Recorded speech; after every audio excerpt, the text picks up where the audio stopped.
el 5 de mayo, a nuestra grupo asesor con OMS presentó los resultados del exceso de mortalidad que ocurrió en todos los países.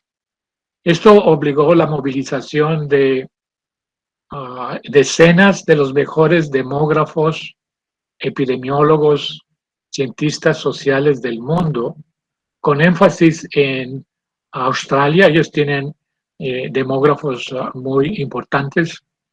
Y yo estaré mandando a la doctora Marilisa un enlace de OMS en donde aparecen todos los participantes de esta TAG, pero lo que más me interesa es que vean los distintos modelos que se tuvieron que utilizar para poder estimar y en realidad imputar la mortalidad y el exceso de mortalidad en por lo menos 70 países que no tienen estadísticas vitales.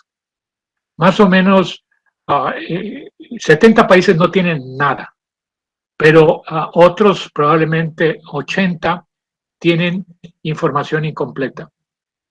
Y para que ustedes puedan reconocer cómo se hizo el monitoreo y la estimación de el exceso de mortalidad. Yo voy a presentar también algunos de los resultados de desigualdad utilizando esa información que se presentó el 5 de mayo de este año a nivel mundial.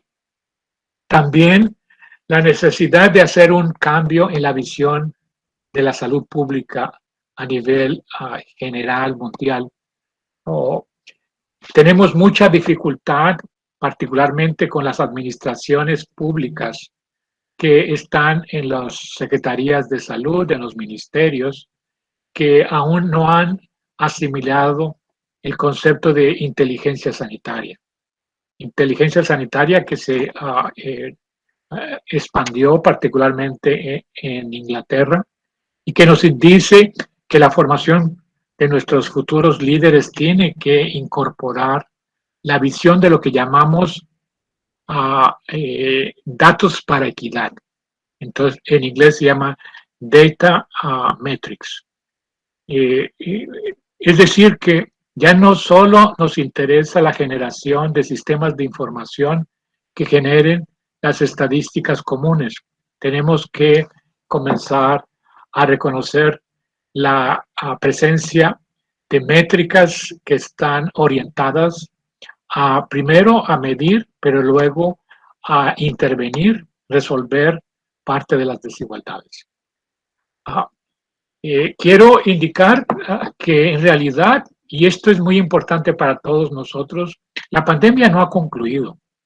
Por razones económicas, los países y la vulnerabilidad económica hace que en muchos países se ha suspendido la medición de los nuevos casos. No se eliminó todo, pero ahora los países, incluyendo los Estados Unidos, no está cerrado el proceso de monitoreo porque ya no se hace la medición de los casos. Y vean lo que está pasando en los últimos 28 días. En los 28 últimos días, en Estados Unidos hubo 3 millones de nuevos casos, cuando se está indicando que la pandemia ya está en total remisión. Esto es importante porque lo que quieren los gobiernos es que la población tenga más confianza en poder hacer sus actividades, pero la consecuencia es de que hay un rebote de nuevos casos. Hablar de 3 millones de nuevos casos en menos de un mes significa que la pandemia está activa. Pero vean qué está pasando, por ejemplo, en Taiwán. En Taiwán, el total de casos de COVID en toda la pandemia es más o menos 3 millones. Pero en el último mes hubo 2 millones. Quiere decir que la intensificación es ahora. Esos países están altamente vulnerables. Lo mismo ocurre, vean ustedes, Alemania tuvo, que es un país relativamente pequeño, tuvo 1 millón de nuevos casos en los últimos 28 días.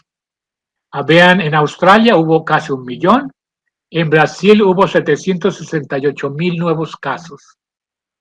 Entonces estamos viendo que la pandemia no está en su reducción completa.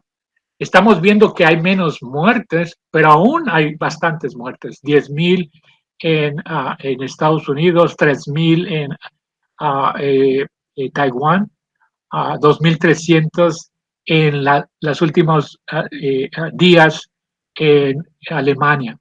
Entonces, el monitoreo, y vean qué está indicándonos, cuando orientamos con la información que recibe oficialmente la OMS, vea qué está pasando en Europa.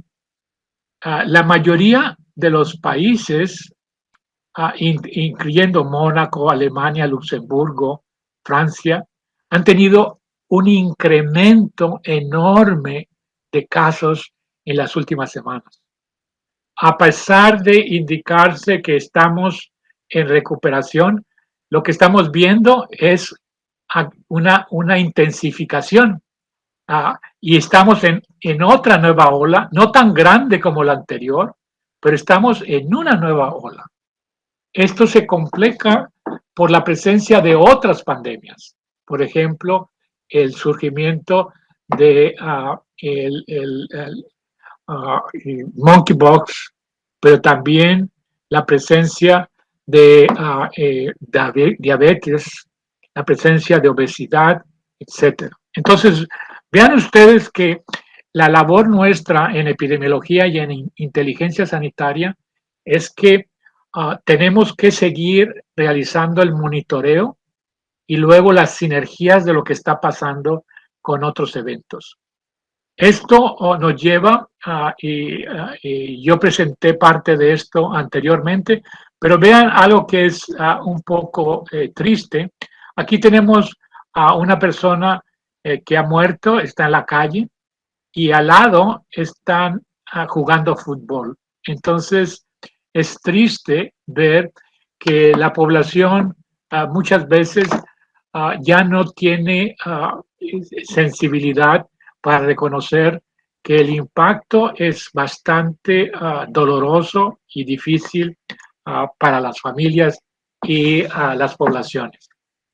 Nuevamente, quiero indicar que esto es proceso de la globalización. La globalización de las economías hace que la difusión de poblaciones en pocas horas marchen de un continente a otro, y esto genera una movilidad de los riesgos de contraer enfermedades y obviamente la pandemia. Toma menos de el periodo de incubación de COVID es más largo que el trayecto que requiere de cualquier país a cualquier otro continente. Y entonces estamos viendo que el puerto de llegada ya no son los puertos marítimos como en el siglo pasado. En inglés se llama entry point, es el área de entrada de brotes, pandemias, son los aeropuertos. Entonces, es importante considerar cómo esta difusión, y vean ustedes lo que pasa en tiempo real. Estas son las fotografías satelitales de la presencia de aviones en una hora. Entonces, entendemos, por otro lado, cómo la transmisión en África no tiene esa movilidad masiva que encontramos en el resto de los continentes.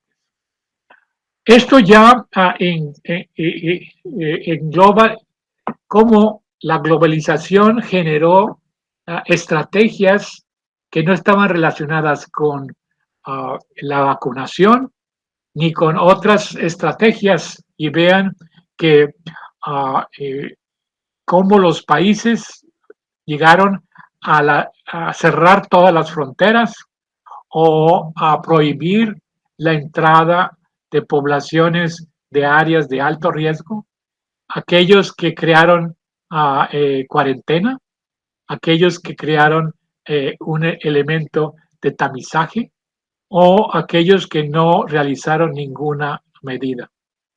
Y esto es importante porque tenemos que considerar cuáles son los grupos de países que están relacionados con su ingreso y por tanto elementos económicos, como vemos acá. ¿Qué significa la incorporación de las distintas medidas a través de los distintos países? Y tenemos que considerar cómo la globalización, por ejemplo, esta es la mediana, y cuáles tuvieron intervenciones. Aquí está Brasil. Y para aquellos que quieren ampliar, he puesto los enlaces que pueden ustedes buscar para incrementar más sus evaluaciones. Por otro lado, necesitamos ver que el nivel de pobreza se dice que ha disminuido y en realidad es de extrema pobreza. En el pasado se consideraba que $2 para vivir a una familia por día era lo que se marcaba el concepto de pobreza. Ahora se indica que el 9% de la población mundial vive con solo $2 por día. Pero tenemos que el 85% vive con menos de $30 por día para una familia. Entonces, esto es importante porque en realidad el nivel de pobreza es muy grande y está afectando particularmente a esta transición de la globalización. Un gran avance que ha habido, por ejemplo, en CEPAL, que está localizado en Santiago de Chile, es identificar que la contracción económica en América Latina ya estaba presente antes de la pandemia. Se recrudeció con la pandemia, pero sin embargo ya había un elemento muy crítico en la contracción económica en los países de América Latina. Y desde luego, como había establecido, grandes partes del sector de trabajo, particularmente el sector informal, son los que han estado más impactados. Pero por otro lado, quisiera que ustedes conozcan que CEPAL ha creado un observatorio para COVID para América Latina y el Caribe. Muy interesante porque están actualizando, de hecho, la actualización ha sido hace unas semanas sobre cómo ha impactado en el nivel de pobreza a los países y lo han documentado por parámetros económicos. Vean ustedes que hubo el total de pobres subió a 209 millones al final del 2020, que tuvo un incremento aún mayor, como lo presentaré actualmente. Por ejemplo, ahora tenemos 86 millones adicionales de extrema pobreza. Acuérdense que extrema pobreza es vivir con menos de $2 al día. Entonces, estamos viendo que hay un incremento en millones de familias que han empeorado su capacidad económica. Y como todos los promedios, el problema es que estamos poniendo en muchas de las estadísticas de América Latina entre los muy ricos y los muy pobres. Y el promedio a veces no está mal, pero es porque estamos mezclando los distintos ingresos de extremadamente ricos y extremadamente pobres. Aquí, una cosa que quiero establecer es que las políticas públicas que se realizaron en muchos países, incluyendo Estados Unidos, incluyendo Inglaterra, incluyendo obviamente Brasil, México, descuidaron lo que se conoce como medidas de contención. Las medidas de contención son indispensables para impedir que las pandemias crezcan. Entonces, vean ustedes, si incorporamos medidas de contención, la curva no alcanza a crecer porque tenemos mayor capacidad de controlar los brotes. Que eso es lo que tiene que ocurrir con monkeypox. Tenemos ya las señales de alerta que puede diseminarse más, particularmente porque se ha reconocido que la transmisión de monkeypox también puede ser por vía de las gotitas, vías respiratorias. Y es interesante, en mi opinión, que no se hubiese detectado previamente, porque viruela, smallpox, siempre se transmitía también por vía respiratoria, no solo por sangre, etcétera, y contacto. También había un gran problema en indicar que la mayoría de los primeros casos eran en gays que tenían sexo con otros hombres y por tanto encontraban las lesiones en los genitales de estos individuos. Sin embargo, la transmisión es para todos y no solo para un grupo. Entonces era muy peligroso estar indicando que había un exceso de casos, particularmente en la población gay. Eso llegó a que la política de fracaso de la contención se pasara a la mitigación. La mitigación es tratar de corregir los errores de la contención y muchas veces esas medidas de contención fueron sin las herramientas adecuadas y sin la presencia de conocimiento mucho más detallado de los elementos de la transmisión. A diferencia de ébola, ébola solo se transmitía en el momento de los síntomas. Entonces se esperaba que COVID-19 ocurría de la misma forma, pero no fue así. COVID comienza a transmitir antes de los síntomas y una gran parte de infectados son asintomáticos y eso generó una explosión de casos en todo el mundo. Entonces, recordar que necesitamos reconocer cómo instrumentamos las medidas de contención, ya que si no se hacen, las medidas de mitigación son muy costosas, pero muchas veces no son tan efectivas. Y esto me permite demostrar que aquí estamos viendo el retraso de la instrumentación de las medidas que eran necesarias para impedir que llegara a la contención. Este retraso en todos estos países en América Latina nos está diciendo que los líderes no tuvieron la decisión estratégica de la contención. Desde luego que ellos, muchos de ellos estuvieron viendo lo que estaba ocurriendo en Estados Unidos, y la administración Trump fue uno de los primeros que no activó las medidas adecuadas para la contención de la pandemia. Entonces vemos las distintas iteraciones de los distintos países, tanto en el inicio como durante toda la pandemia.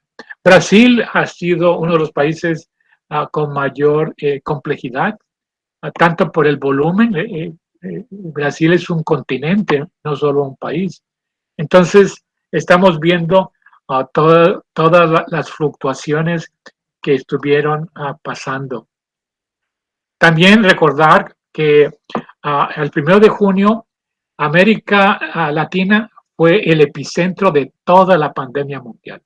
La mayoría de los casos y la transmisión de todo el mundo se concentró en América Latina. Y esto fue muy importante para reconocer que los países en América Latina no habían activado realmente las medidas necesarias que se requerían para prevenir y controlar la pandemia. Por otro lado, en nuestra opinión, la Organización Mundial de la Salud no estuvo tampoco preparada para poder afrontar y dar la cooperación técnica que era necesaria. Aquí estamos viendo nuevamente la confirmación ya no solo de casos, sino de muertes, y con una estructura, como ustedes saben, se hace un promedio móvil. Los primeros promedios móviles se trataba de 3, ahora son 8 días, y esto se hace por dos razones. La primera razón es de estabilizar las cifras para tratar de corregir el efecto del subregistro o de un registro tardío. Quiero indicar que en algunos países realizaron, no voy a decir los nombres, pero no fue Brasil, que en lugar de, ellos ponían un horario, por ejemplo, a las 7 de la noche, el reporte de los estados y municipios. Si llegaron a las 7:30 o 8, ya esos casos no entraban en la estadística nacional, pero tampoco entraban el siguiente día, se perdían. Entonces, uno puede ver cómo en algunos países tuvieron que incrementar 300,000 nuevos casos porque tenían la información, pero como llegó tarde al informe, no lo actualizaban el siguiente día. Entonces, para que su estadística tuviera menos casos. Entonces, recordar que los promedios móviles son muy importantes para corregir ese efecto. Aquí estamos viendo América Latina para marzo del año pasado. Estamos viendo que los países con más impacto en términos de número de muertes era Brasil, México, Colombia y Argentina. Entonces, estamos viendo que, por otro caso, aquellos países que realizaron las medidas adecuadas de prevención y contención, vean Uruguay. Uruguay tuvo solo 611 muertes. Está diciendo que las estrategias de salud pública eran muy importantes, y si hubiera seguido este proceso, podríamos haber realmente tenido un efecto positivo para la prevención de la mortalidad. Como ustedes saben, Uruguay fue el país que inició todas las estrategias inmediatamente en los siguientes días en donde se encontraron los casos de COVID en su país. Aquí estamos viendo algo, una métrica que es muy importante y que desafortunadamente continúa, que es la tasa de letalidad en América Latina, el país que todavía mantiene la peor tasa de letalidad. La tasa de letalidad, recuerden, de los casos, ¿cuántos se mueren? es México. Y esto indica las estrategias que ellos utilizaron o están utilizando no permitieron reducir esta razón de letalidad. Estamos viendo a Perú, Hungría, Italia, etcétera. Entonces, todas estas métricas nos permiten en el monitoreo establecer si las políticas que están siendo instrumentadas tienen un mayor impacto. México también tiene uno de las tasas de mortalidad y de letalidad más alta en el personal de salud. El personal de salud ha sido altamente afectado tanto en México como en Perú. Esta diapositiva ya la he presentado, es para nuevamente recordar que en los Estados Unidos la desigualdad es tan grande y aquí el grupo étnico, particularmente latinos, han sido los que más afectados han sido. De hecho, los latinos tuvieron y tienen la mayor tasa de número de casos y la mayor tasa de mortalidad de todos los grupos humanos de los Estados Unidos. Por otro lado, quiero presentar, y creo que esto es vital, que en el lado izquierdo tenemos a Florida y estamos viendo lo que se llama las áreas calientes y las áreas frías. Las áreas frías son las que tienen menor problema y las áreas calientes son, o hotspots, son las áreas que están más afectadas. Esto está considerando en Estados Unidos la alianza a partidos. Aquellos que están asociados con el sistema republicano, ¿no?, con Trump, son los que menos se vacunan, como pueden ver, a mayor porcentaje de votos para Trump, menos vacunaciones, pero más muertes. A pesar de eso y de esa evidencia, siguen teniendo la visión de que no deben de vacunarse, de que no deben de usar mascarilla ni distanciamiento. Esa es la visión republicana. Y es triste porque vemos la evidencia que al no vacunarse, pues se mueren más. Entonces, estas visiones ecológicas y no ecológicas nos indica que en países como Estados Unidos la adscripción política está generando un nuevo concepto de desigualdad que está asociado con esa visión ideológica. Aquí estamos viendo una cosa interesante de Chile. En Chile, aquí estamos viendo las distintas waves o olas, y aquí estamos viendo la eliminación que se mantuvo por el proceso masivo de vacunación. El impacto de la vacunación en Chile fue masivo. Entonces estamos viendo que esta presión, y luego obviamente no estoy presentando las otras diapositivas, se descompuso para ver por grupos, por comunidades, áreas, y aquellas que tenían vacunación tuvieron una caída dramática. Aquí estamos viendo nuevamente el seguimiento que se hizo el año pasado para reconocer algo que quiero mencionar. Se indicó que no iba a haber olas, que la pandemia no venía con olas, que a partir de mayo, junio se estaría controlando. Es solo para demostrar que ha habido múltiples olas.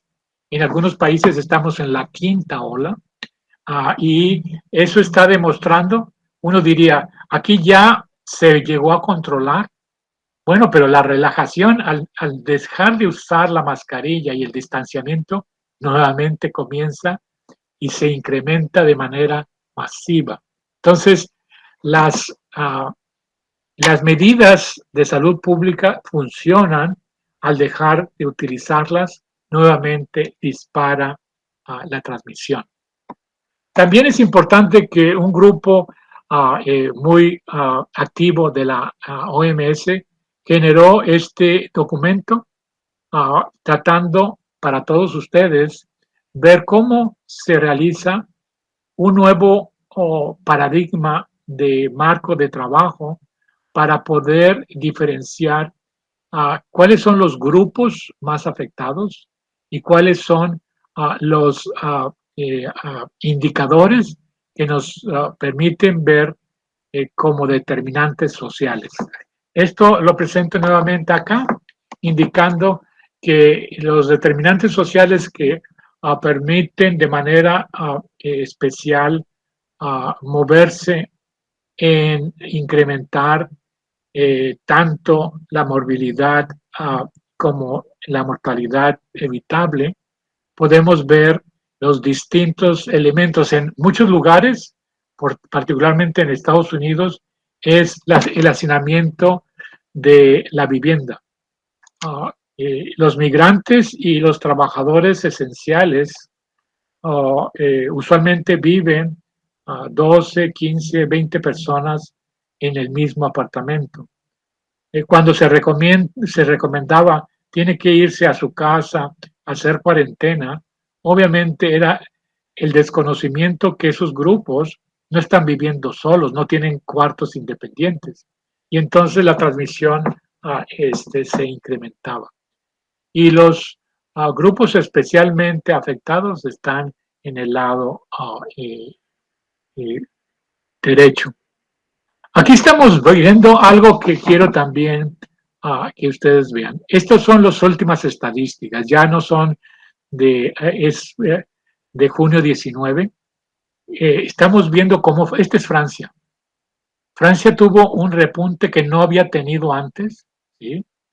Y estamos viendo, fíjense qué es lo que dice. Dice que este es un promedio móvil de 7 días. Pero debido a que no hay realmente un conteo de las pruebas, esto está subestimado, porque la mayoría de esos países dejaron de hacer pruebas. Entonces, esto es por aquellos que fueron a centros de salud ya infectados. No estamos viendo la parte poblacional que estábamos viendo antes. Entonces estamos viendo cómo tanto Francia como Alemania como Inglaterra han tenido en las últimas semanas un incremento importante en sus estadísticas. Eso es vital para nosotros ver que la pandemia está activa y que la idea de desconocer este hecho a través de no medirla, no haciendo pruebas, puede generar una descomposición. Pero también ellos, las autoridades que han decidido hacer esto, indican que hay menos muertos, que hay más casos, pero no se mueren. Entonces es importante valorar esto. Aquí estamos viendo otras estadísticas que son importantes para todos nosotros. Estamos viendo en el lado derecho las contribuciones por regiones y estamos viendo que tanto Norteamérica como Europa tienen la máxima de los casos. 201 millones de casos en Europa, 101 millón de casos en Norteamérica, en Sudamérica 58 millones. India estamos viendo también que está altamente afectada y estamos viendo cómo Canadá tiene mucho menos casos, las medidas de contención que han utilizado han sido mucho más efectivas. Todo es para indicar que el impacto de la pandemia ha sido masiva. No se esperaba que tuviéramos el volumen de millones y millones de casos de COVID. Por otro lado, queremos ver que con la información del exceso de mortalidad que se publicó por la OMS el 5 de mayo de este año, podemos ver cómo han sido afectados los ancianos. Los ancianos ha sido el grupo más afectado y ahorita muestro las estadísticas de mortalidad por COVID. Los países solo reportaron mortalidad por grupo de edad y sexo. No utilizaron ningún otro parámetro de desigualdad. La desigualdad que OMS ha podido hacer es la desigualdad por edad y la desigualdad por sexo. Aquí estamos viendo que en las primeras cohortes el volumen que se afecta es muy dependiente de el ingreso. Entonces, la definición de los grupos de ingreso es la definición que usa el Banco Mundial. El Banco Mundial con los países con más menor ingreso, con países con ingresos limitados y luego con altos ingresos. Entonces estamos viendo que en el año pasado, vean ustedes que en todos los grupos el menor es el de altos ingresos, pero los grupos de países con la mayor postergación tienen el mayor incremento del exceso de muertes. Entonces estamos viendo que el exceso de muerte está muy relacionado con el ingreso y la edad. La edad es en ancianos, a mayor edad, mayor mortalidad. Y también en otras estadísticas de este mismo grupo podemos ver que hombres ancianos de los grupos de países con menor ingreso son los más afectados. También aquí he puesto el enlace para aquellos de ustedes que quisieran revisar esta información. También podemos ver que la estimación del exceso de mortalidad se usaron distintos modelos. Modelos que en algunos países había más certidumbre porque había más información de mortalidad, menos certidumbre en aquellos que había menos información. Y entonces la División de Estadísticas Sociales de Naciones Unidas, DESA, ellos tienen la mortalidad background, o sea, recuerden que para poder calcular el exceso de mortalidad necesitamos tener cuál ha sido el monitoreo en los últimos 5 o 10 años en la mortalidad de cada país. Con esa información se puede ver qué es lo esperado de mortalidad para cada uno de los países y entonces poder ver el exceso de mortalidad debido a COVID. Recuerden que el exceso de mortalidad por COVID no es necesariamente muertes por COVID, sino es todo lo que afecta COVID que no se esperaría teniendo como el background la información esperada con la tendencia de los últimos 5 a 10 años. Esto exige tener datos de mortalidad por causa. La región con mejor datos de mortalidad por causa del mundo es Europa, pero el que tiene más volumen es América Latina y Estados Unidos y Canadá. Nosotros en nuestra región suministra casi el 65% de todos los datos del mundo, debido a que Europa es muy pequeña, África no tiene estadísticas vitales, etc. Entonces, la contribución de América Latina es enorme.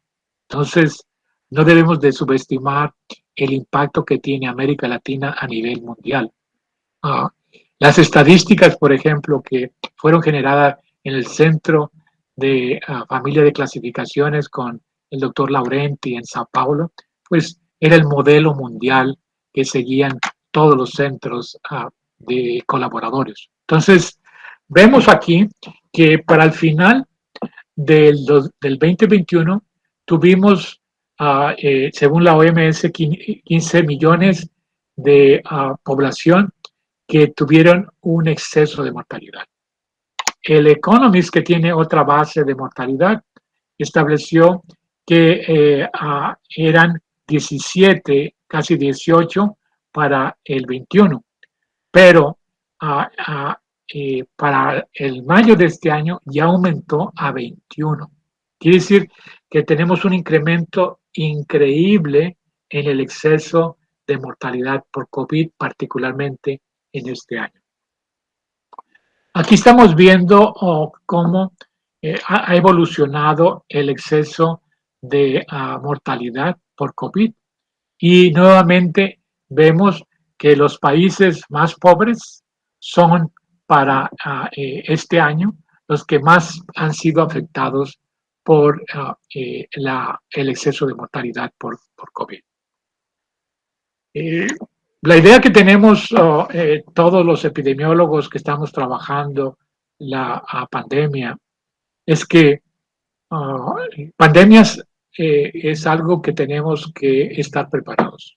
Cada 4 años tenemos nuevos gérmenes y situaciones y exposiciones que pueden desencadenar, tienen lo que se llama potencial pandémico.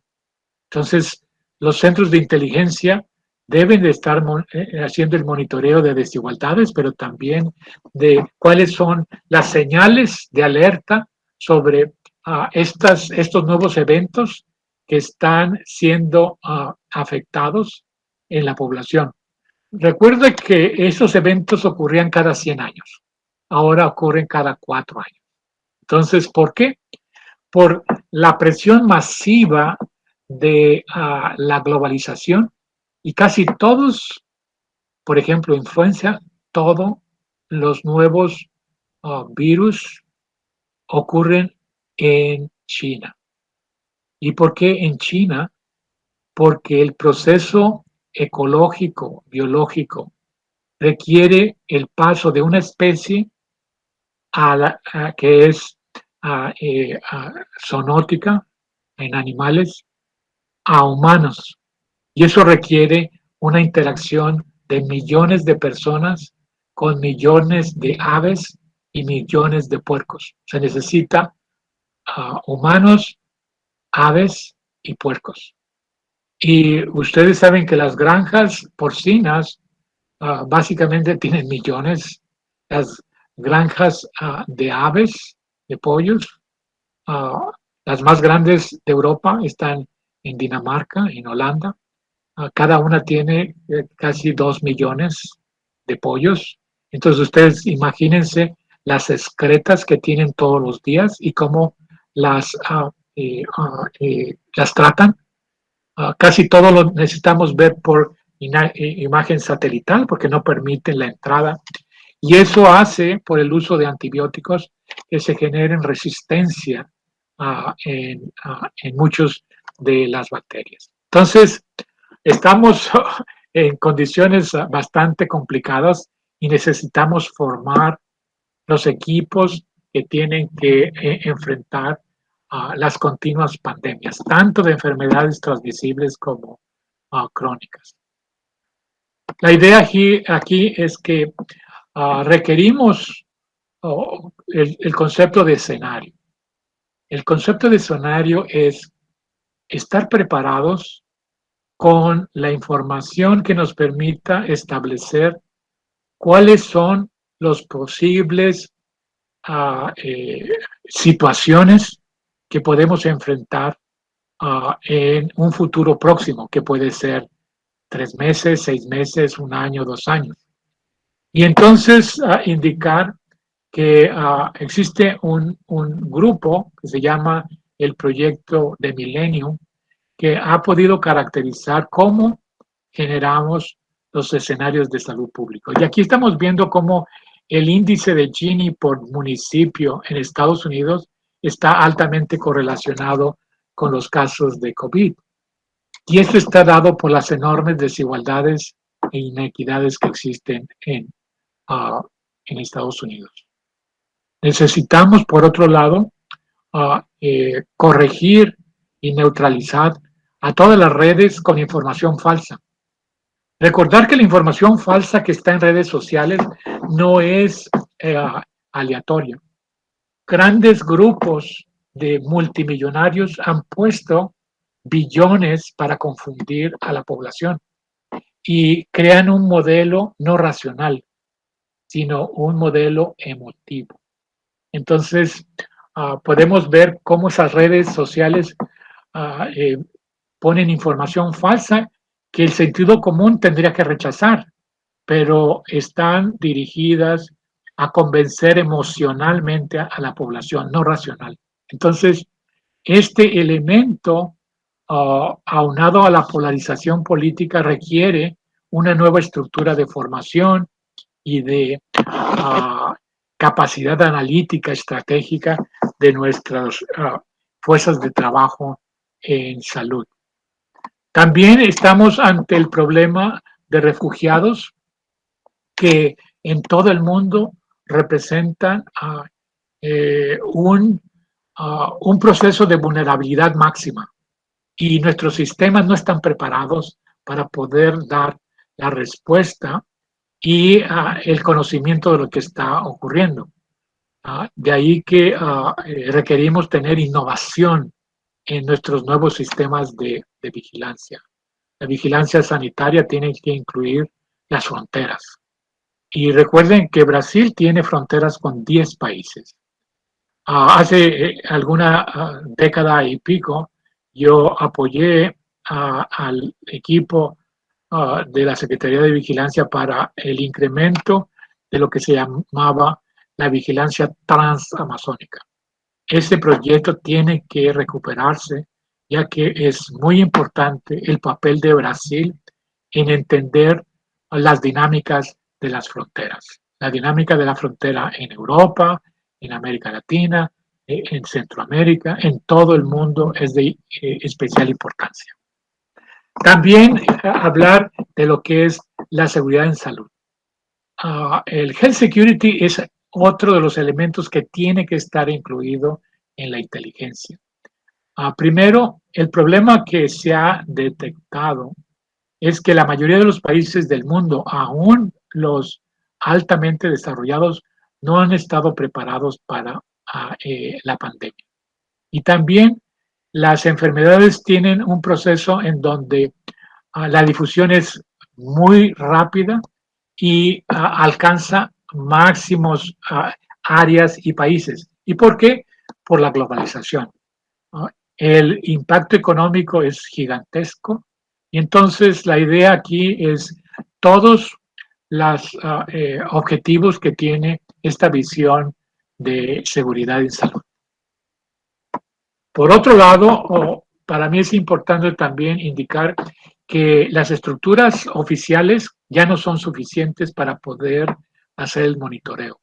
En este momento existe particularmente este nuevo grupo, se llama EPICOR, es un grupo de epidemiólogos que tienen una formación de MPH o de Master in Public Health y reciben un entrenamiento especial para poder validar la información. La validación de la información es crítica para darle validez. Entonces, este grupo es un grupo voluntario que ha crecido mucho en los últimos años.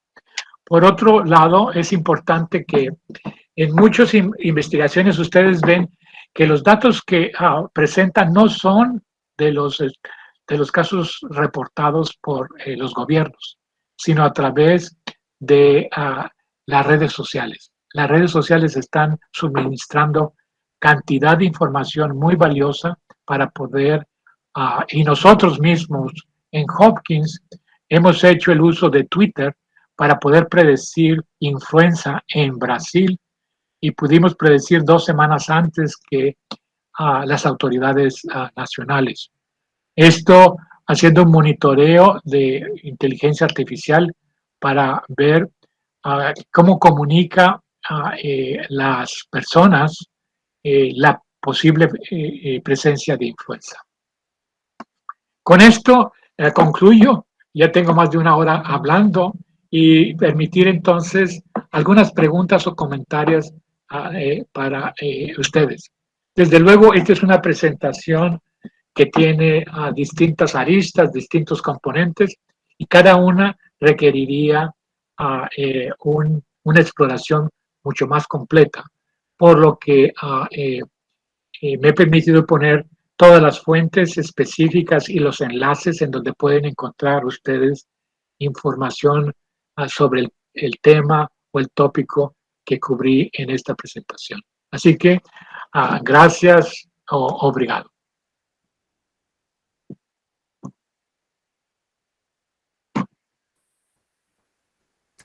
Muito obrigado, professor. Muito bom. É sempre muito bom e muito triste, né, ouvir a sua fala por tudo que a gente ouve e vê, né, a partir da pandemia e a partir também das questões de pobreza, das questões políticas, das vulnerabilidades, essa parte das fronteiras, acho que é um alerta bem interessante, né, que me chamou a atenção. A fronteira não só pensando na questão de onde vêm os casos novos, né, digamos assim, mas na vulnerabilidade presente ali em todas as diversas vulnerabilidades ali na fronteira, né, muito interessante. Muito bom ver essas questões globais, esses estudos ecológicos que mostram tudo isso. Mais uma vez, muito obrigada. E eu deixo aí também, né, como professor, para perguntas, comentários, professora Marilisa, os alunos. Carlos Castilho, muitíssimo obrigada pela tua apresentação. Ela é de uma abrangência, assim, terrível, sabe? Impressionante, né?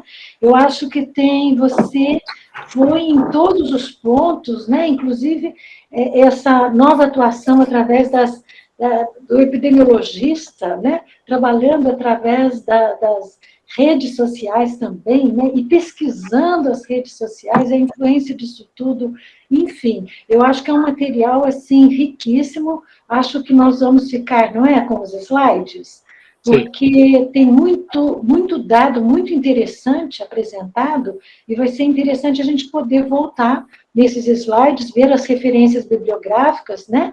E até analisar novamente aquelas figuras, aqueles gráficos com esse monte de informação tão importante que você trouxe para a gente, viu, Castilho? Muitíssimo obrigada por essa apresentação. E, claro, fica aberto aí para perguntas para o pessoal, perguntar sobre detalhe, alguma coisa aí que vocês tenham interesse, né? Sí, con mucho gusto y gracias por los comentarios. Espero que haya preguntas. A veces los veo las caras tristes. No estén tristes. Ustedes son parte del presente y el futuro. Ustedes son parte de la transformación y deben de estar súper orgullosos que las funciones de ustedes y su trabajo es la esperanza del futuro de la salud pública en Brasil. Entonces, la visión que yo tengo es que toda la información que estamos compartiendo es para que ustedes tengan una visión estratégica y puedan abordar los retos, pero también las soluciones que requieren particularmente Brasil. Brasil fue un ejemplo para el mundo y tiene que seguir siendo un ejemplo. Y son ustedes el futuro. Entonces, es muy importante que ustedes vean su función histórica, porque quizá este siglo con tantos desarrollos tecnológicos y el conocimiento tan avanzado, la verdad es que los tomadores de decisiones han puesto al lado y no interesan realmente incorporar lo que distintas generaciones nos han aportado en conocimiento. Entonces, el hecho de que en las universidades en pocos meses asumimos el conocimiento que nos ha generado miles de científicos en semanas o meses, es algo extraordinario. Pensar que el conocimiento acumulado lo podemos aprender con poco tiempo, y son quizá miles de años de ciencia que necesitamos utilizar para transformar. Y la salud pública tiene que tener ese rol.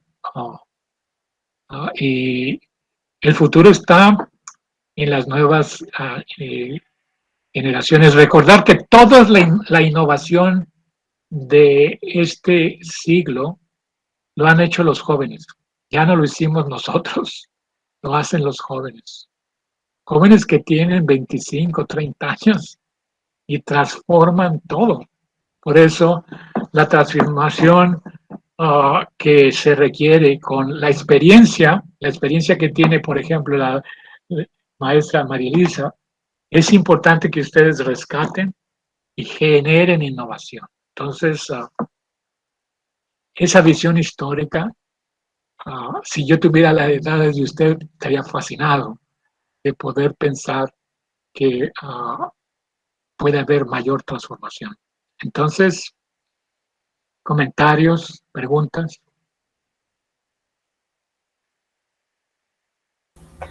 Olá, professor, boa tarde. Aqui é o Danilo falando. O senhor estava apresentando os gráficos e os gráficos de mortalidade, e eu fiquei com uma dúvida, eu não sei se entendi de maneira correta. Me pareceu que os países de classe média baixa, eles sofrem mais o efeito da mortalidade excedente pela Covid do que os países pobres, né? Os países mais pobres. É isso mesmo ou eu entendi errado? Porque eu estava lendo as legendas e entendi dessa forma. Sí, entendió bien. La idea de los países más desprotegidos, el exceso de mortalidad es mayor que el reportado por sus estadísticas. Ah, sim, perfeito. Entonces son afectadas porque su infraestructura no es tan grande y las proyecciones demográficas y de mortalidad han permitido en el modelaje poder realmente establecer cuál es el exceso de mortalidad que no han sido reportadas. Entonces es un vacío y entonces son los más afectados. Perfeito, professor. Muito obrigado. De nada, Danilo. Yo lo vi muy triste, así que póngase contento. Professor, dígame. Boa tarde. Boa tarde. Sou Viviane, sou aluna da professora Margarete. Obrigada pela aula, é a segunda vez que eu vejo o senhor falando, eu gosto muito. Eu gosto muito da sua aula. Ouvindo, né, o senhor falando, fica muito claro que a desigualdade social, quanto maior, maior o risco, né? E outras pandemias virão aí. Como o senhor bem disse já no começo da apresentação, a pandemia não acabou, né? Nós estamos entrando aí numa outra onda. Quais são as expectativas aí para os próximos anos? Isso vai ter um fim? Isso vai acabar em algum momento? Como é que vocês veem isso? Bueno, no solo yo, sino el grupo revisor, lo que están pensando es que COVID se va a transformar como lo es la influenza. Va a ser la necesidad de vacunas cada año, ajustadas con los nuevos serotipos, y la idea es de que ya se estableció. Al establecerse a nivel mundial y no ha habido una medida de erradicación, como fue con la viruela. Entonces se tiene que mantener una visión de que esta enfermedad puede ser que requiera un manejo anual a través del uso de vacunas, pero también la mantención de las medidas de salud pública. Y las medidas de salud pública, obviamente, es el uso de mascarilla y el distanciamiento, el lavado de manos, que fue lo que permitió el control de la pandemia de influenza a principios del siglo pasado. Eso es lo que se espera. El problema que tenemos es que la economía mundial está muy afectada y no estaba preparada para todo el tiempo que ha afectado y las tomas de decisiones incorrectas que tuvieron muchos países. Por ejemplo, recuerden que un error de Inglaterra es, uno de los asesores dijo, hay que esperar a que ocurra la inmunidad de rebaño. Pero la inmunidad de rebaño es cierto, pero la inmunidad de rebaño requiere el 95% de la persona protegida. Y para lograr eso era imposible. Entonces, tendrían que, la protección es a través de matar a la población. Entonces, cuando vieron que se estaban muriendo miles y miles de ingleses, dijeron, esta estrategia está equivocada. Desde luego, todos estos pseudo expertos eran de escritorio, nunca habían tenido realmente, eran leer un libro y no el trabajo de campo que se requiere. Entonces, el problema que tenemos es que las economías están tambaleando y entonces quieren activarlas. Y como estamos en una etapa de turismo, por eso hace 10 días o una semana, los Estados Unidos eliminó la necesidad de un examen negativo para entrar al país. Ahora pueden llegar todos los infectados sin problema. Todavía hace una semana nadie podía entrar a Estados Unidos si no tenía una prueba negativa. Y algunos positivos, incluso discutimos el día de hoy en mi clase de Hopkins, comunicaron que no les permitieron un sábado volar porque tenían una prueba positiva. Pero al siguiente día, el domingo, ya se instrumentó la nueva política y pudieron viajar infectados. Entonces, una irresponsabilidad increíble porque gran parte de la gente que estaba en ese vuelo pudieron estar afectados. Entonces, hay una irresponsabilidad también en la población o en algunos individuos. Entonces, respondiendo a su pregunta, lo esperado es que COVID sea una enfermedad como es la fiebre amarilla, la influenza, que requiere vacunación y control. El problema que tendríamos es si además del monkeypox estamos teniendo otros, porque ya la cadena de las presiones ecológicas que están ocurriendo en las áreas específicas de China puede estar gestándose otra zoonosis que se transforma en humana. El problema máximo es si la transmisión es vía respiratoria. Entonces, la primera llamada de roja que tenemos que considerar. ¿Alguna otra pregunta o duda? ¿Comentario? No tengan cuidado. Soy mexicano, pero no, no soy malo. Soy de los mexicanos que no uso pistola. Mis compañeros de donde yo nací, sí, pero son del norte, entonces se creen tejanos. Entonces,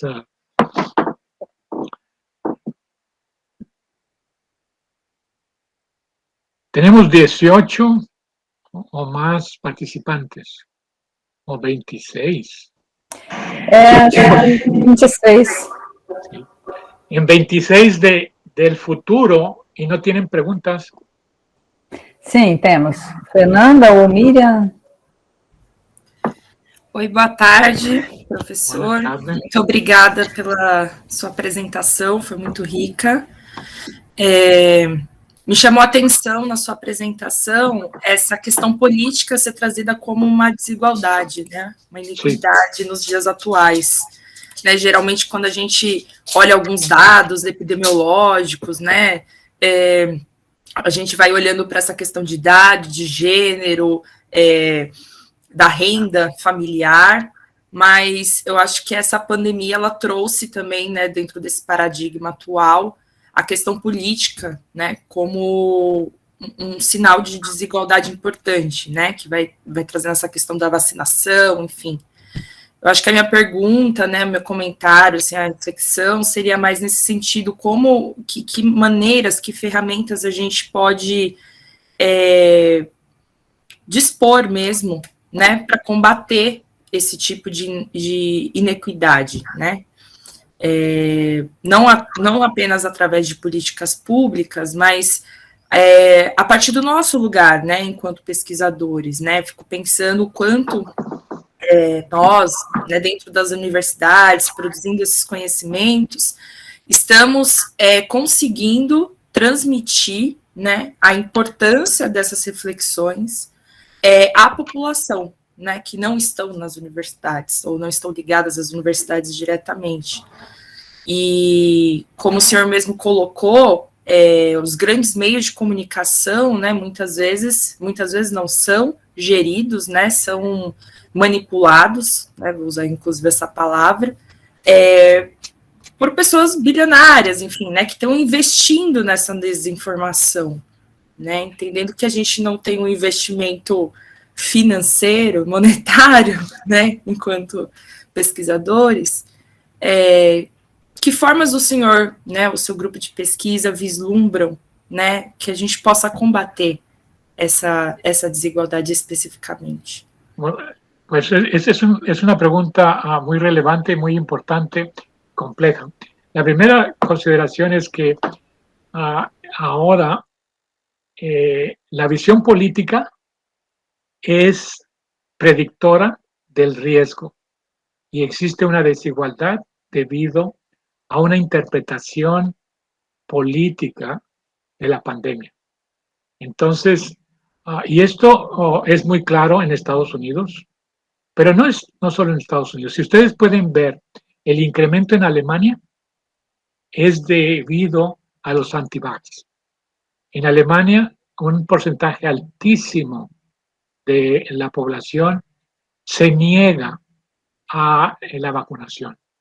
Y ellos indican que es una violación al derecho individual el que el Estado le indique que se tiene que vacunar. Y por eso rechazan cuando se les dice que ese derecho está infringiendo otros derechos, porque son los que mantienen la transmisión. Ellos indican que eso no importa porque entienden que es su propio derecho. Entonces, estamos ante una polarización política que hace distorsionar a la ciencia. Estamos hablando de un país rico, con alta tecnología, que tenía tradición enorme de la parte pública. Si el gobierno les decía no usen electricidad, no usaban. No usen agua, no usaban. Pero ahora las nuevas generaciones han olvidado esa memoria histórica y el individualismo de la nueva globalización hace que esa visión de solidaridad social se pierda. Entonces, ese es un aspecto. Por otro lado, quiero volver a insistir, Europa es un exportador de sarampión. Unas tasas de sarampión enormes están en Europa. Y Europa exporta a las otras regiones el sarampión. Eso es inaudito, que sean los responsables de brotes en otros países debido a su visión de anti-vax. Por otro lado, usted diría, ¿y cómo podemos neutralizar? Neutralizar es importante, primero, a través de la generación de socios de la sociedad civil. El gobierno ya no tiene capacidad para poder enfrentar a estas redes. Desde luego tienen responsabilidad, pero ya no es suficiente. Necesitamos la presencia de la comunidad civil, y la comunidad civil incluye las universidades. Los equipos de investigación que tienen las universidades deben de también incluir investigación operacional. Investigación operacional es cómo resolver problemas con el conocimiento ya adquirido, no nuevo conocimiento. Y eso es factible. Yo indico incluso a mis estudiantes acá, digo, Hopkins produce cada año 420 nuevos maestros en salud pública. Es gigantesco. Y el impacto es crear lo que se llama scholars, means gente académica. Y yo digo, no, tenemos que generar gente que tenga la capacidad de resolver problemas y no de realizar solo papers. Porque la responsabilidad de hacer papers está muy bien, pero la responsabilidad de utilizar ese conocimiento para resolver es lo que necesita la nueva salud pública. Entonces, por otro lado, si usted ve, las nuevas generaciones tienen una gran capacidad para el manejo tecnológico de los mensajes de las redes sociales. Entonces, tenemos que incluirlos. En algunos países se incluye lo que se llama startups. Y las mejores universidades en distintos países de América Latina generan eso. Invitan a jóvenes que son casi gurús de la tecnología para que durante un fin de semana generen soluciones tecnológicas para instrumentos para la salud pública. Yo he estado en el más grande del mundo como juez y le dimos el mejor premio a un grupo que hizo un glucómetro usando el sudor. Sin embargo, el negocio, el modelo de negocios no funcionó porque el glucómetro lo que vende son las cintillas, no el glucómetro. Entonces los inversionistas dicen, si yo hago un glucómetro que usa el sudor, no voy a vender los millones que espero, y entonces no lo compraron, que es una tristeza, porque pensé que era una gran solución. La otra son galletas hechas con insectos, que además eran riquísimas. Entonces, hay muchos incentivos para que los jóvenes produzcan nuevos modelos para penetrar mensajes correctos, emotivos, no racionales. Si usted pone las estadísticas, ya no funcionan. Las estadísticas no son suficientes. No es un modelo racional, es emocional. Por eso la gente, los de Trump, se les dice todas las verdades y dicen, no, es mi líder. Entonces, es emocional y obviamente de clase. No sé si le contesté. Muy bien. ¿Algún otro comentario? Miriam tinha pedido antes. Sí, gracias, profesor Carlos. Está bem baixinho, Miriam. ¿Ahora sí? Sí. Gracias, profesor Carlos, por su presentación. Yo me quedé pensando en la cuestión de tamaño, de área geográfica de cada uno de los países, cómo eso también afecta, inclusive la ubicación geográfica, en ese desenvolvimiento de políticas para la contención de pandemias.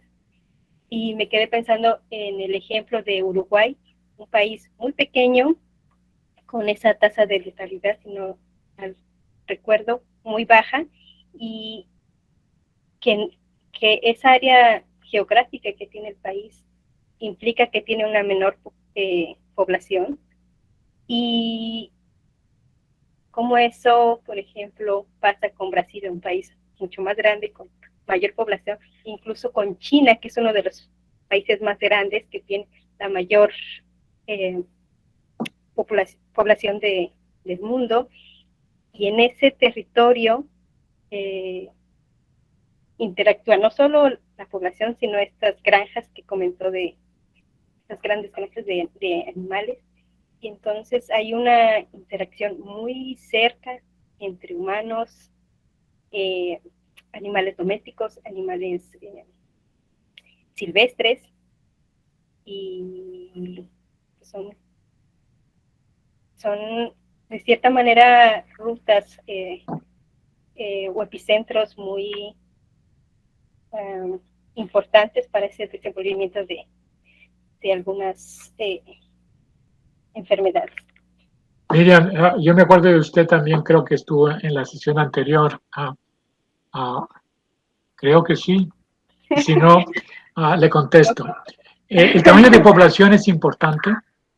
Desde el punto de vista epidemiológico, no usamos solo casos, sino tasas. Entonces ya ajustamos por tamaño de población. Lo que usted dice es cierto, pero el ejemplo de Uruguay, usted tiene que ver y compararlo con países de ese tamaño. Si usted ve Haití, fue total, el tamaño, el ser pequeño, no es lo que está explicando. Lo que está explicando es que los determinantes sociales de Haití son extensos para la inequidad. Los determinantes sociales en Uruguay, en términos de desigualdad, es menor. La población está educada, la población tiene mejores viviendas, tiene empleo. Entonces, esos factores, más el liderazgo de las acciones, en condiciones de menor impacto de la desigualdad, hace que sea más efectivo. Y yo he discutido, por ejemplo, ese problema con Suecia, con Noruega. Mi grupo de trabajo es un grupo que está en Noruega. Es el centro de desigualdades más importante de COVID del mundo. Pero entonces, les digo, ustedes o el director de Finlandia, yo te voy a poner a ti a dirigir la Ciudad de México. Tú tienes 3, 4 millones de habitantes, puedes hacer cantidad de cosas, pero entonces yo he visto que además de eso, los determinantes sociales están controlados. Entonces, eso hace que la desigualdad no se exprese de la misma forma que se expresaría en países como Haití o algunas áreas de todos los países, incluyendo a los Estados Unidos. La desigualdad en Estados Unidos es casi extrema. No es lo mismo un barrio que otro, que están continuos, están pegados, pero uno tiene 20 años menos de expectativa de vida.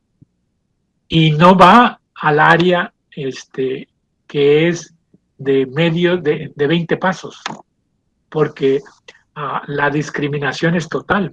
Entonces, eso no significa que el tamaño del país, el tamaño del país es importante. Pero por otro lado, el efector más importante no es el tamaño, sino es las condiciones de los determinantes sociales. Porque en un país como Brasil tenemos que verlo como distintos países y tratar de agrupar localidades o regiones o estados y no considerar a Brasil como una entidad homogénea, porque no lo es. Entonces la idea es estratificar por grupos humanos y factores de desigualdad. Muy bien. Leandro. Bom, boa tarde, professor. Boa tarde. Boa tarde. Muito obrigado pela exposição. Infelizmente, eu tive um problema na internet, caiu diversas vezes, então eu peguei algumas fotografias, não o filme todo da exposição, mas do pouco que eu vi me agradou bastante. E do pouco que eu consegui entender também, no sentido das minhas limitações, porque, enfim, tenho lá as minhas dificuldades. Eu sou sociólogo de formação e tardio chegado na saúde, né? Eu queria fazer uma pergunta que está mais no lugar de uma angústia propriamente dito, pessoal, do que propriamente uma pergunta a rigor de aluno, enfim, né? Que é o seguinte, a minha chegada tardia na saúde me provocou uma certa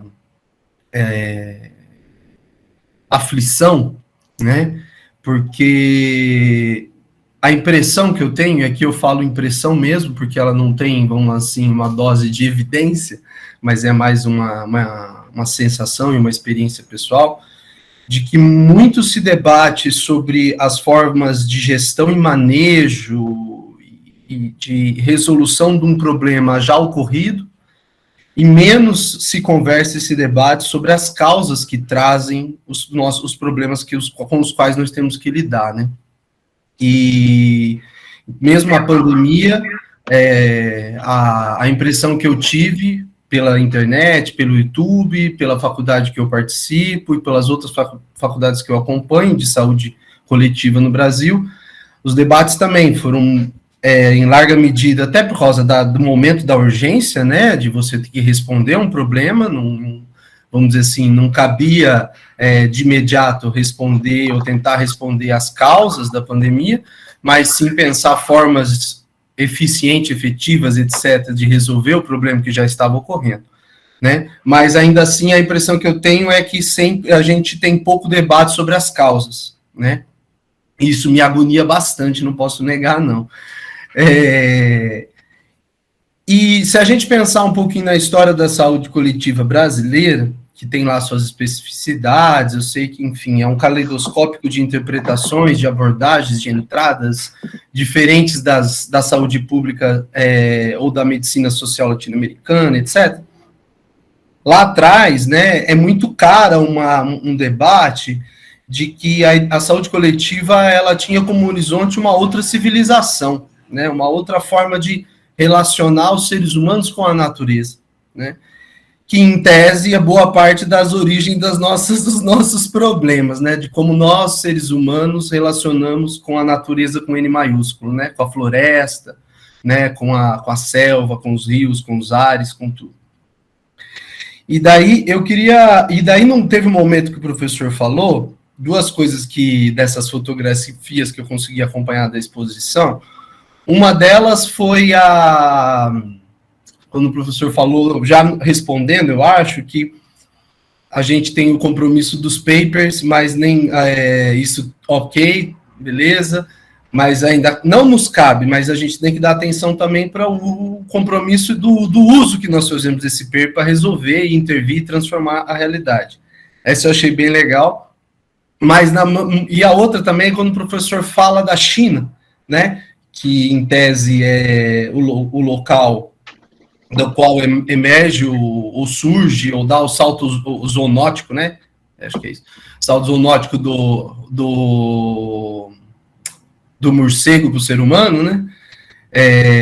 E vem para cá. E a gente sabe que o processo de globalização neoliberal, o que ele fez foi, em larga medida, a desindustrialização da América e da Europa e levou as indústrias para tudo lá, né? Então, a Ásia se tornou o grande polo de produtivo do planeta Terra, né? Em larga medida. A nós ficou delegado, no caso do Brasil, se tornar um grande celeiro do mundo. A gente é um pastão, né? A nossa indústria foi literalmente destruída, nossas indústrias, mas nós nos tornamos grandes fazendas, que se sabe também que são fontes de origem de diversas, né, mutações, etc. De toda forma, a globalização neoliberal, ela impôs vamos dizer assim, para alguns, eu estou aqui muito seguindo um autor que me influenciou bastante recentemente, que chama Robbie Wallace, né? O livro dele, que ficou famoso, ele foi traduzido recentemente para o Brasil, se chama Big Farms Make Big Flu, né? No Brasil foi Pandemia e Agronegócio, acho que é a tradução, né? E há todo esse debate, então, de como a globalização neoliberal acelerou demais a nossa, quantitativamente, qualitativamente, a nossa relação com a natureza, né? A extração de matéria-prima, o uso dos recursos naturais, numa velocidade que a humanidade nunca tinha visto, sei lá, nos últimos 50 anos. Então, eu estou trazendo essa reflexão para perguntar ao professor, voltando no caso do Brasil, essa discussão de uma nova civilização, como é que a gente consegue nomear, ou como é que o senhor pensa esse horizonte? Porque lá no passado, era meio para alguns grupos, pelo menos, era consenso que a gente podia chamar de socialismo, essa nova civilização, outros chamavam de comunismo, outros acreditavam no estado de bem-estar social, outros acreditavam, cada um tinha, mas era, pelo menos, alguns nomeavam isso e dava a esse horizonte possível, né, um nome, que de alguma forma permitia a gente organizar essa angústia, organizar nós mesmos como coletivos, como sujeitos coletivos, não só como cada um no seu quadrado, né, no seu paper, no seu escritório. E hoje eu sinto muita falta desse horizonte, sabe? Eu pessoalmente, mas eu sei que eu compartilho isso com outros colegas. Porque se a gente continuar assim, infelizmente alguns ecologistas dizem que a gente não tem mais 200 anos, né? O planeta Terra está com a data de validade. Então, eu queria ouvir o professor um pouquinho só compartilhar isso e ouvir um pouquinho do lugar da sabedoria e da expertise que o professor tem. Muito obrigado. Gracias, Leandro. La reflexión que ha mostrado es importante porque lo que usted está indicando es que la visión colectiva se ha estado perdiendo, la solidaridad. Si usted comienza a revisar la historia, desde Rousseau se exigió un contrato social. El contrato social de Rousseau indica que la sociedad no puede estar regida solo por individuos con individualismo, que es lo que está ahorita en todo el mundo. Es mi libertad y no la libertad. Da ciertos derechos, pero también ciertas obligaciones. Y ahora lo que todo el mundo quiere son sus derechos, pero no sus obligaciones. Entonces, y las instituciones, y esto es muy importante, las instituciones que estabilizaban a las sociedades han sido fragmentadas. Si usted ve el gobierno tiene poca visibilidad como gestor de esta solidaridad. las escuelas, la familia e incluso la religión. Entonces uno está viendo que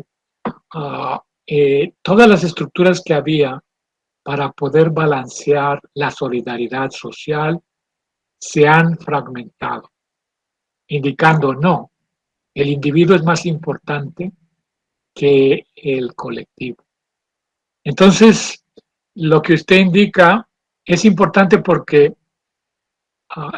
la humanidad es dialéctica, no es en una sola vía.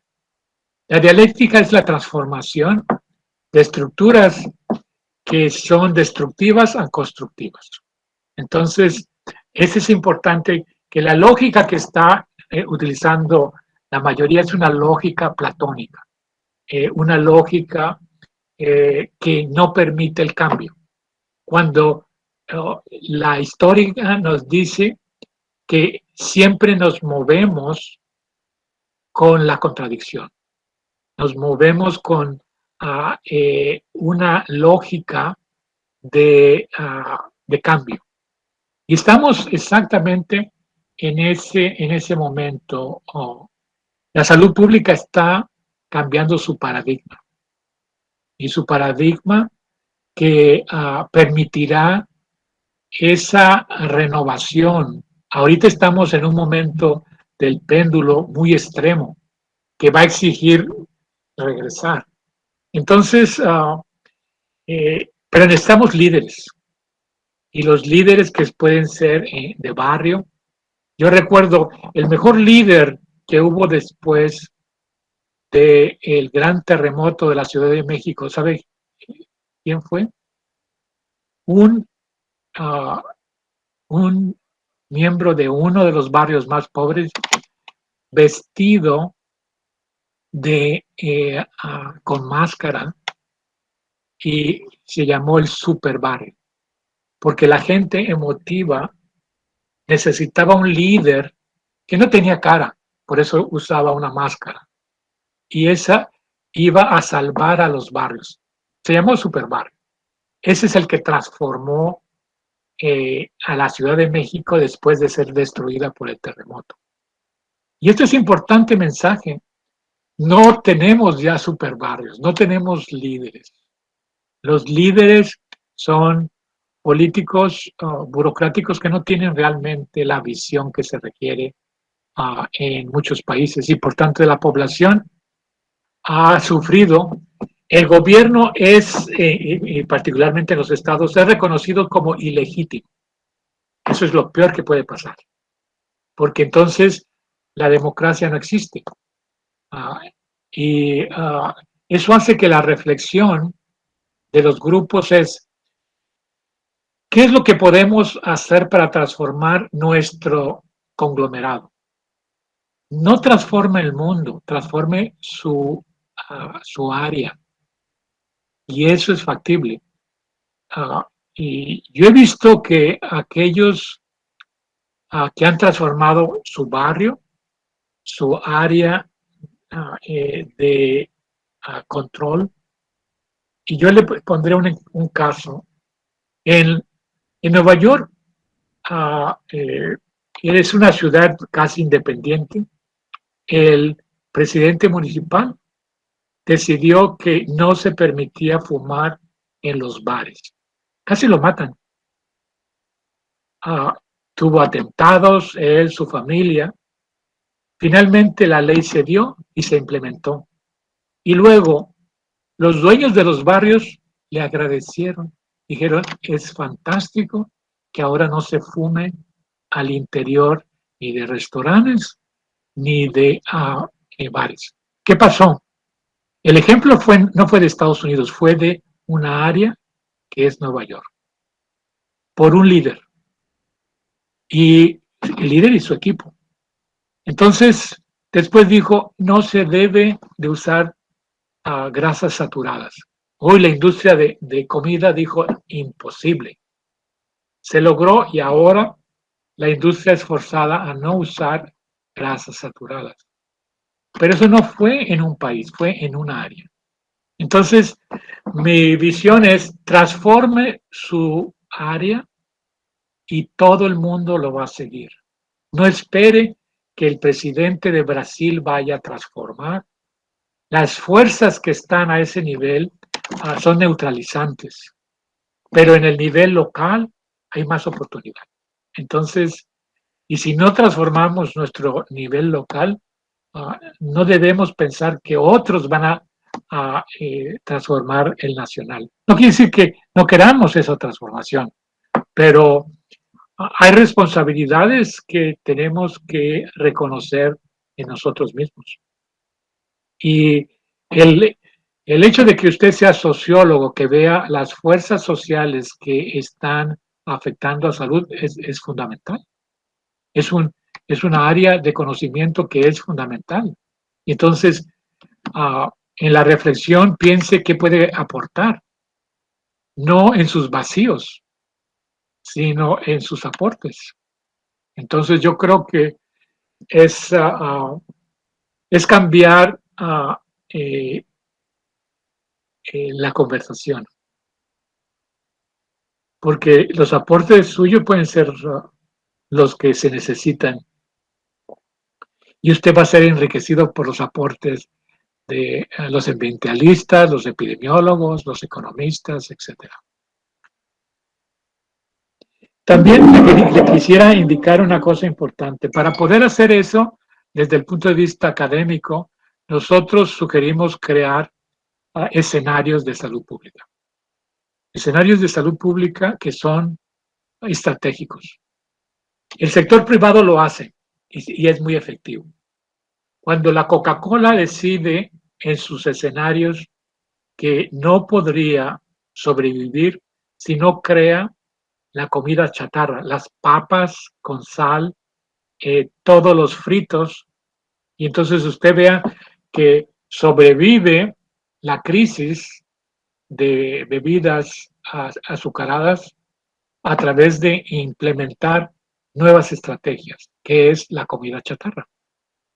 Entonces, el sector privado va más avanzado que nosotros en la estructura de sus escenarios históricos. Y nosotros quedamos como que los hagan otros grupos, ¿no? Tenemos que hacerlo nosotros. Y escenarios de salud pública son fundamentales para el cambio. Muy bien, hablo demasiado, entonces ustedes preguntan una cosa y yo bla, bla, bla, bla. Entonces, espero que no los haya aburrido, les agradezco bastante la invitación, les deseo mucho éxito en su formación, en su responsabilidad como sanitaristas, como epidemiólogos, y esperemos ver sus transformaciones muy pronto. Gracias, entonces, doctora Marilisa, Margaret y todos. Entonces, seguiremos en contacto. Ok, Muito obrigada. Muito obrigada. Muito obrigada. Até a próxima, até a próxima. Até a próxima. Tchau.